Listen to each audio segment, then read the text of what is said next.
রাজ্যের মুখ্য নির্বাচনী আধিকারিকের দপ্তরে রয়েছেন আমাদের প্রতিনিধি অনিব্রত ভট্টাচার্য। অনিব্রত, গণনার সর্বশেষ পরিস্থিতি আমাদের জানাও। হ্যাঁ তানিয়া, তুমি এক্সিট পোলকে বস্তুতপক্ষে হাস্যকর এবং অন্তঃসার শূন্য প্রমাণ করে আমরা দেখতে পাচ্ছি বাংলায় কিন্তু তৃণমূলের ঝড় অব্যাহত।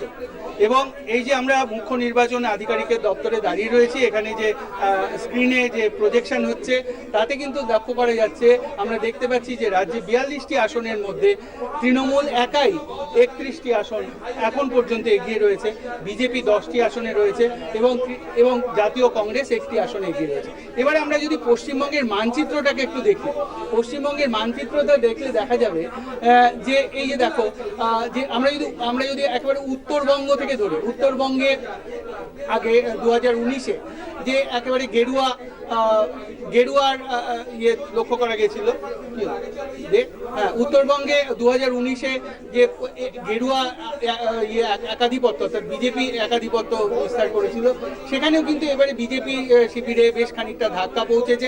সব থেকে এটা উল্লেখ করার বিষয় সেটা হচ্ছে জঙ্গলমহল। জঙ্গলমহলে আমরা একটু চলে যাই। জঙ্গলমহলটা দেখতে পাবো, জঙ্গলমহলে আমরা যদি দেখে নিই পুরুলিয়া থেকে ধরো, পুরুলিয়া থেকে যদি আমরা দেখি, পুরুলিয়ায়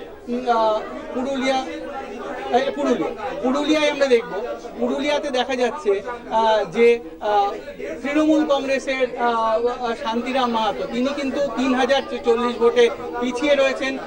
অন্যদিকে জ্যোতির্ময় সিং মাহাতো বিজেপির, তিনি 3040 ভোটে এগিয়ে রয়েছেন। এবারে যদি আমরা দেখি বাঁকুড়াতে দেখা যাক,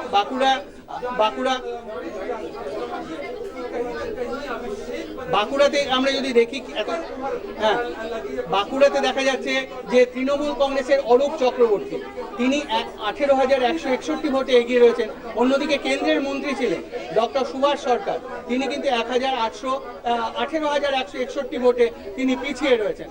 মেদিনীপুর সব থেকে একটা উল্লেখযোগ্য সিট, মেদিনীপুরে যদি আমরা দেখি, মেদিনীপুর দেখলে দেখা যাবে যেখানে দিলীপ ঘোষ গতবার যে মেদিনীপুর থেকে তিনি জয়ী হয়েছিলেন, সেই মেদিনীপুরে আমরা দেখতে পাচ্ছি এবারে কিন্তু বিজেপির প্রার্থী হয়েছিলেন অগ্নিমিত্রা পল।